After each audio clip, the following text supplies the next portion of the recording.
Advice to the parents who resist children exploiting their talent. I'd say close your eyes, imagine yourself when you're young, imagine something that you really wanted to chase and your parent didn't understand. You have to do law.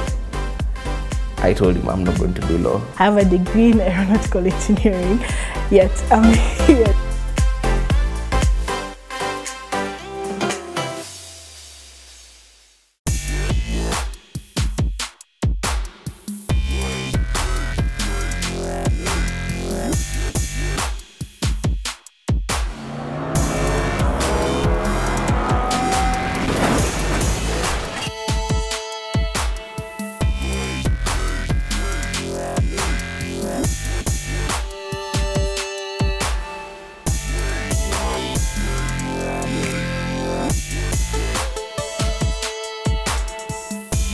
My name is Dennis Whiter. I'm the team lead at PSG. PSG is Pro Series Gaming in full. We are a company that is very, very new and we're playing in the esports industry. Playing video games for me was always an escape. You know, when you're dealing with problems and you don't want to confront them, go into the virtual world, shoot some people. I mean, that's the only place you're allowed to kill people and get away with it, man. I'm not saying I advocate for killing of people, but video games, you can release your pressure, your tension, you know, and brings you back to your regular thinking. I've always felt like I stick out like a sore thumb, man. Not because I'm 6 foot and yellow, but I just stick out. How I think, how I behave.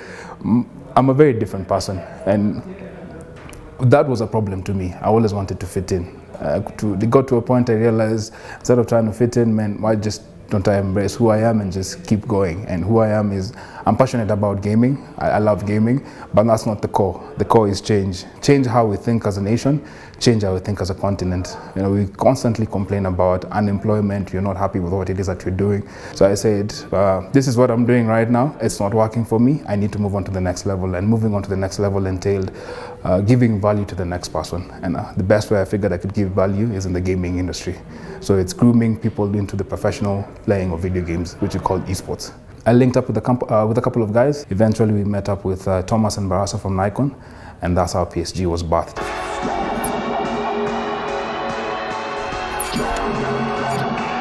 Welcome to PSG 2017. We started officially last year, December 23rd. That was the first tournament, which was also a launch.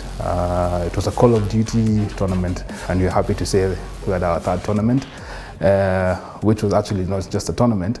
It was a big experience which we dubbed Asylum. So Asylum brought together people in the esport industry, cosplayers, comic book and film lovers. Asylum comes from comic books. If you watch Batman, you understand where Arkham Asylum is. That's the place where Joker, Harley Quinn, that's where he takes them once he gets a hold of them. The same way you see Joker being taken to the asylum is the same way we feel like we exist in our own small universe. Holding it at the hospital, that was just part of the gimmick.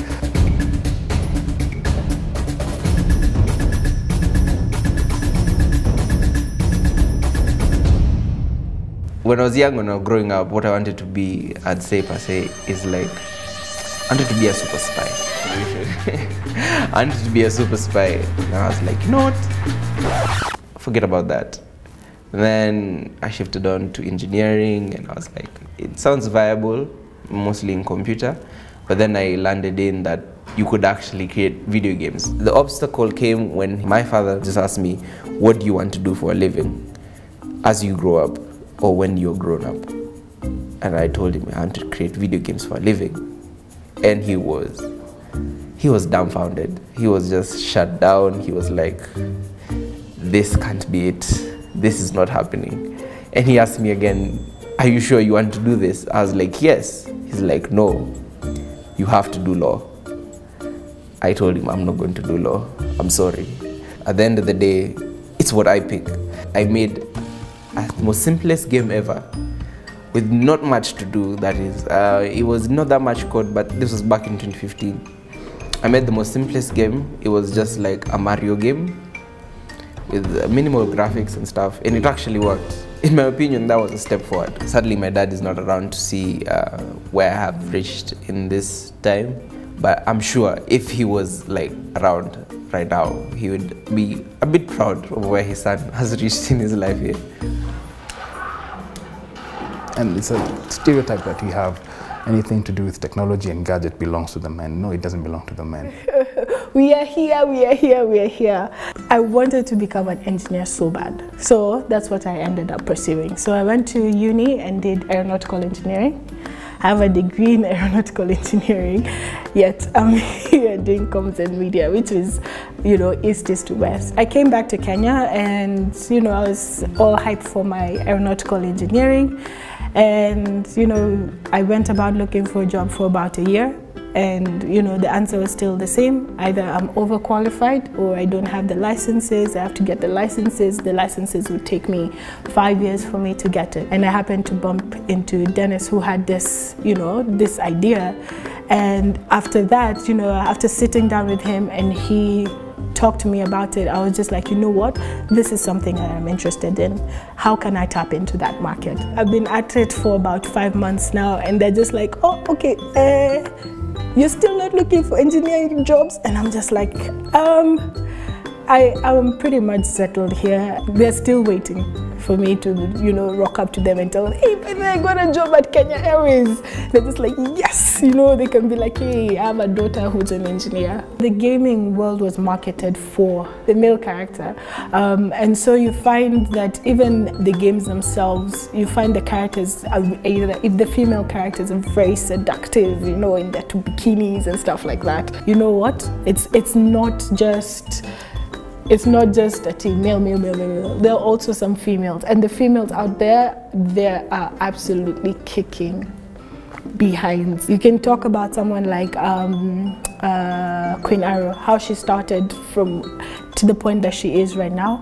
It's absolutely mind-blowing.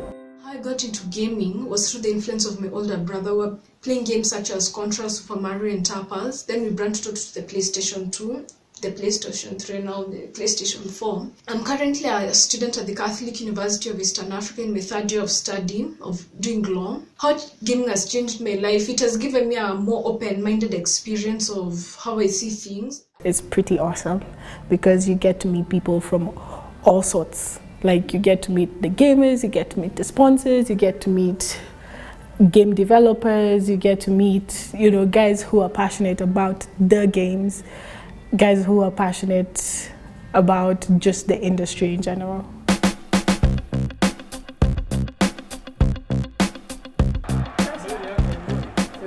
For now, it's just for now. This is what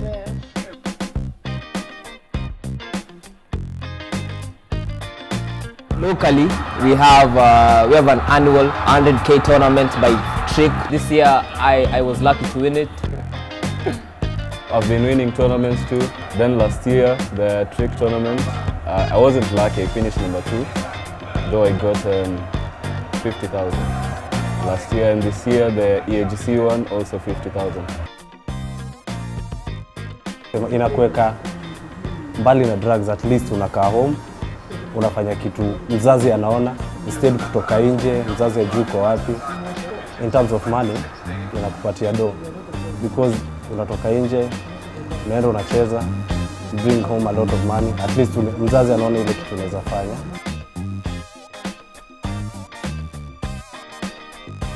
Kenya has a very long way. Even for now, the best players here, if you take them abroad, they'll be like number 1,000 or something. These guys invest a lot of time. They are sponsored, they are paid to stream, they are paid for accommodation and everything, flights. They invest a lot of time in the games and they are very skillful. Parents, they don't really support gaming because they only see education and going to university and colleges.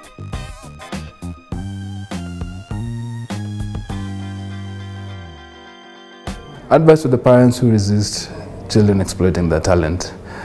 I'd say close your eyes, imagine yourself when you're young, imagine something that you really wanted to chase and your parent didn't understand.